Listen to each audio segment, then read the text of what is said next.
Hello! We're going camping! Dito sa Canada, patay na ng buhay ang paglabas at pag-explore ng nature. Ang daming magandang lugar, mga bundok, lawa, at malawak na gubat na parang walang katapusan. Kaya naging hilig na rin namin ang camping. Dito namin nararamdaman yung simple at tahimik na buhay. Malaki sa trabaho at stress. Masarap gumising na sariwa ang hangin at matulog sa ilalim ng bituin. Bukod doon, malaking bonding time din para sa amin. Camping ang isa sa mga paraan para mas lalo kaming mag-enjoy sa buhay dito sa Canada. Ito kami sa Lake St. Peter.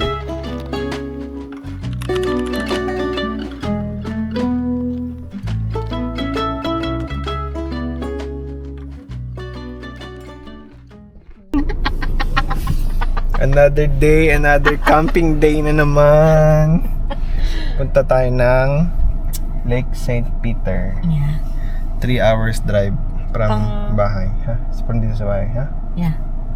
Anong pang? Kasi Huling iba to eh. hirit sa taglam init. Lamig na kasi.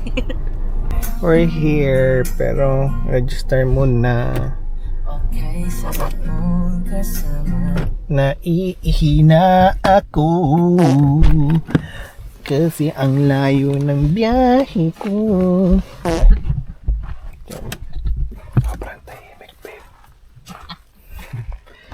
Ang oily ng mukha ko. Sobrang oily ng mukha ko. Ano? Pabo. Betado. Joke lang. Ayun yung main beach. Ayun yung main beach. Entrance. Wala naliligo. Ako naiiyak ako. Ay! Huwag mo ilalak.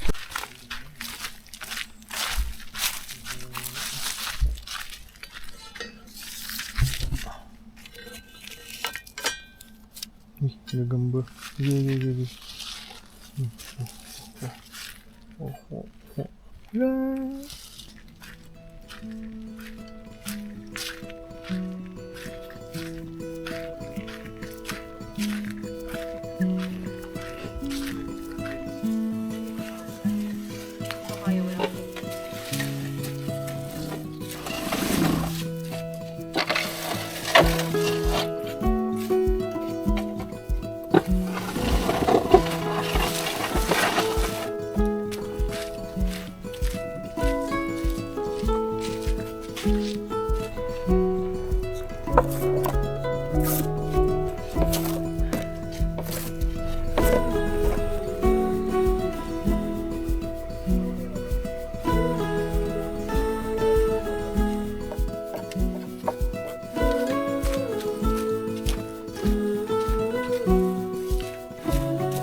We're here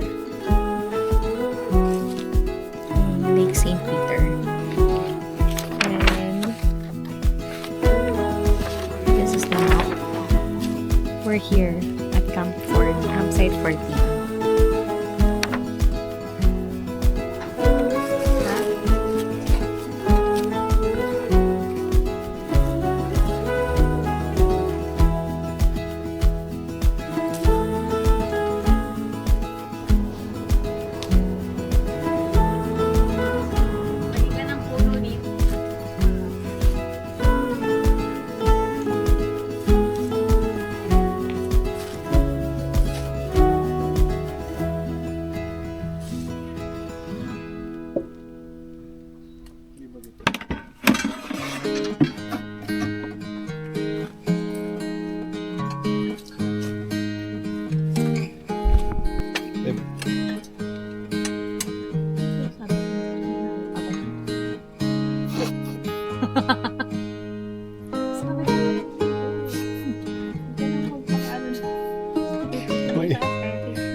sakto lang din.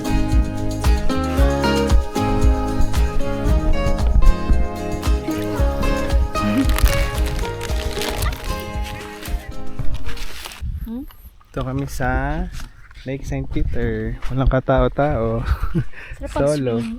Friday. Swimming tayo? Ha? Swimming tayo? Nandun yung damit. Nandun. Bukas na lang. Okay. Bukas swimming at hike. Dito babe. Ay mo dun. Dito may lilim oh. Okay. Wow. Where do you want? Like there or there? Ganda ng beach dito. Hindi maraming tao. Ganda ng tubig, malinaw. Hindi malamig yung tubig masyado. Tama lang. Malambot yung sand. Malambot. Mabaw yung paa ko. Tapos meron sila ditong basketball. Ay, basketball. Wah! Volleyball Basketball. net. Yung paddleboard oh. Place. Pwede ka rin mag-rent ng canoe, saka ng kayak. Doon. Wow, may... Sobrang peaceful niya. Maganda pala dito eh. Ganda ng mga puno.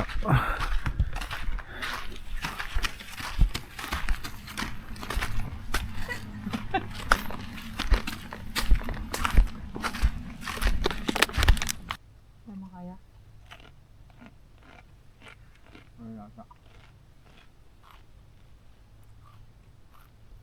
Sana may paddleboard din.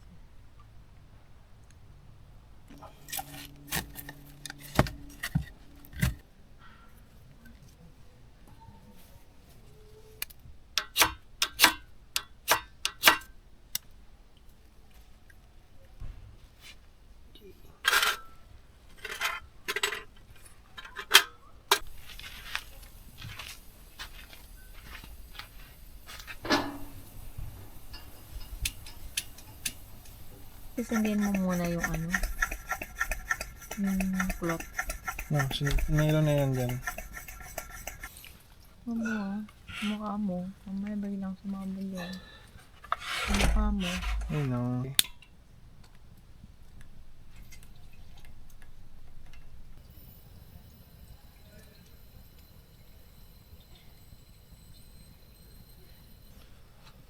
Masok bibig ko. Charot. Hintayin mo na siyang masunog ng todo. And then we're gonna replace it. No. Hintayin mo lang muna siyang umilaw. Oh no, natawag niya yung lamok. Go lang, dikit ka dyan. You're gonna die.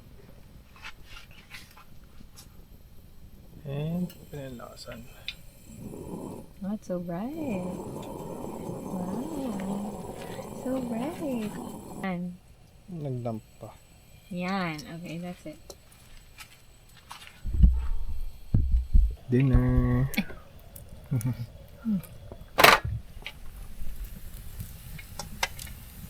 Sobrang lamig.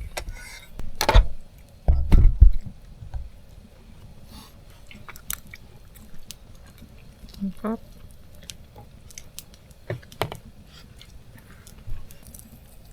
Naman din mo sa taas.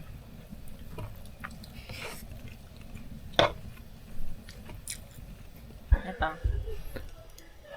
Hindi. Hindi ko nakikita. Kain na kami breakfast.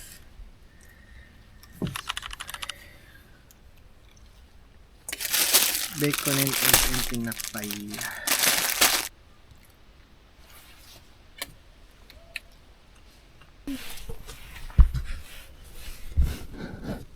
So glossy.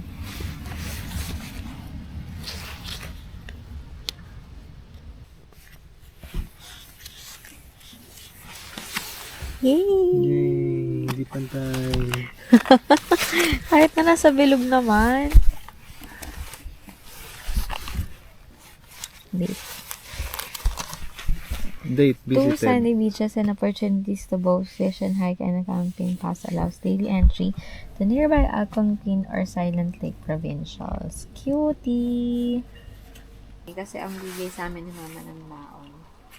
Everyday. Mensahe. Diba? Compute ang compute. Lunch 50. Tapos yun, wait lang, matawasin mo muna ako.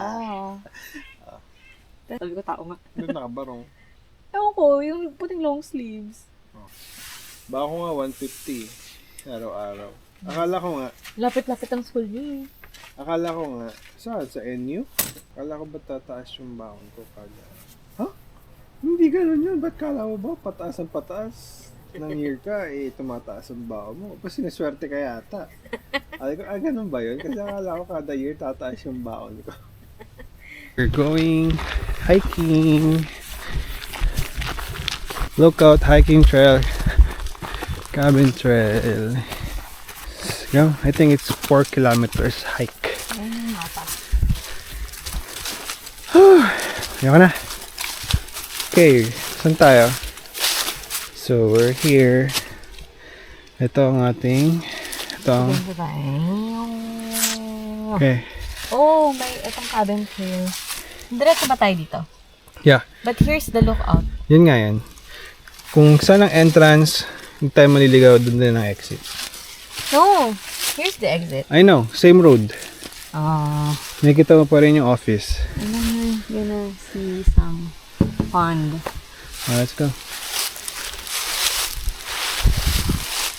Okay. Picture mo to para tayo maligaw. Hindi. Are you sure? Yeah. I'm gonna Bilog do it. lang yan. So this is our first hike here in Canada. So let's see. Pero itong hike naman na to is for public. I mean,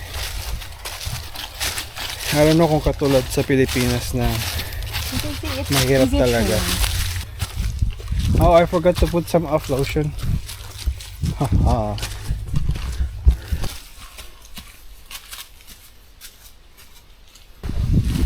So I think this hike is 4 kilometers hike. So hindi naman siya ganun kalayo compare sa iba. Like I think 10 kilometers or 9 kilometers hike. Pero look at this.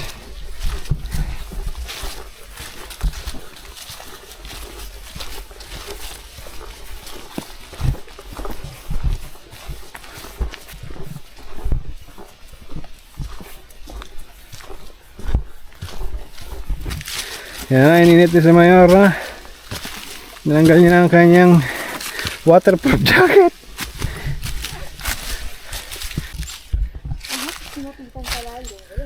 Ayun, no, ito lang ito namin sa natin.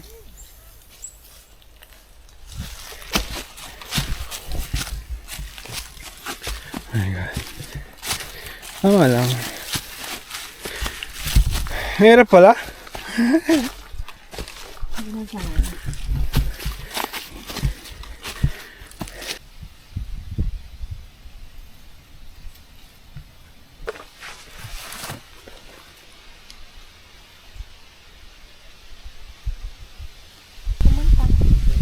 Saglit lang naman yun.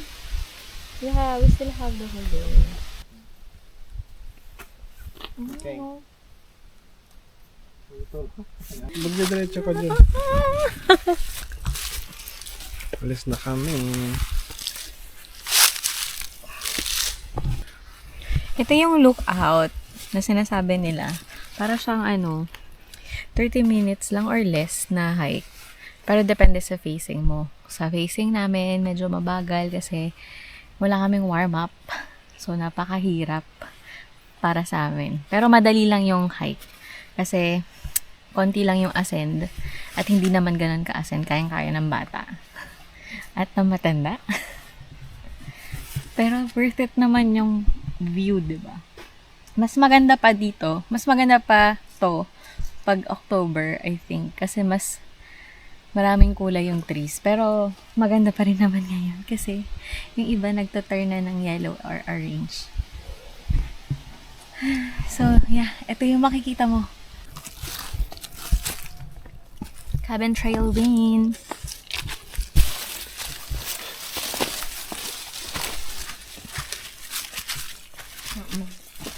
May pista ka baka dito kaya? It's moving. Wow. But it's intact. Ooh. Where's the cabin? Huh? Ito na yung cabin, baby. Dito yun eh. No?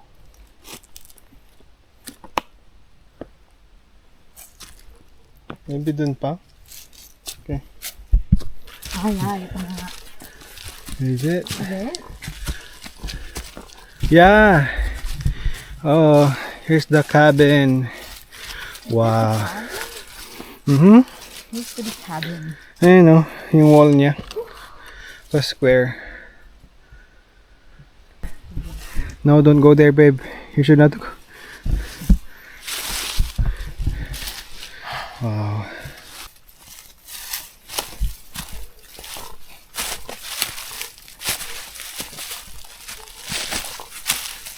Ang gaan-gaan ang lakad nila. Dito tayo kumain. Birches. Kanan. Ito parang park. We're done. We're back on the road. Tapos namin. Layo. Wow.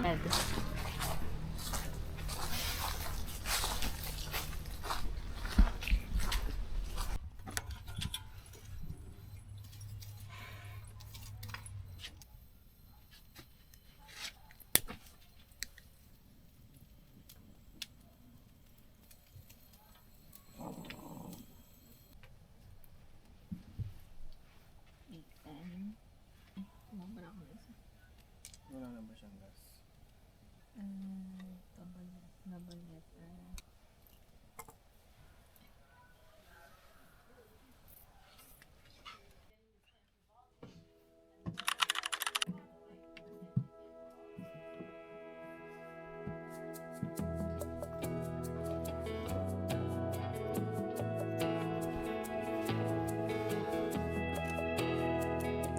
Uwian na naman. Tapos na ang camping. Bit namin pa uwi yung mga alaala. Yung tawanan, kwentuhan, at simpleng saya na dala ng kalikasan. Sa dulo, hindi naman tungkol sa kung gaano kahaba ang biyahe o gaano kaganda ang lugar, kundi kung paano mo piniling maging masaya sa simpleng bagay. Ganito ang paalala ng camping sa amin. Piliin maging masaya, piliin ang pahinga, at piliin ang mga tao nagbibigay ng inspirasyon sa atin. Kasi sa uli, yun ang tunay na kayamanan. Last time I spoke to God,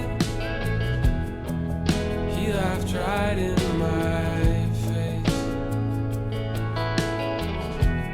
Once I paused to consider it all, we both been laughing for days. Sometimes the world's in my coffee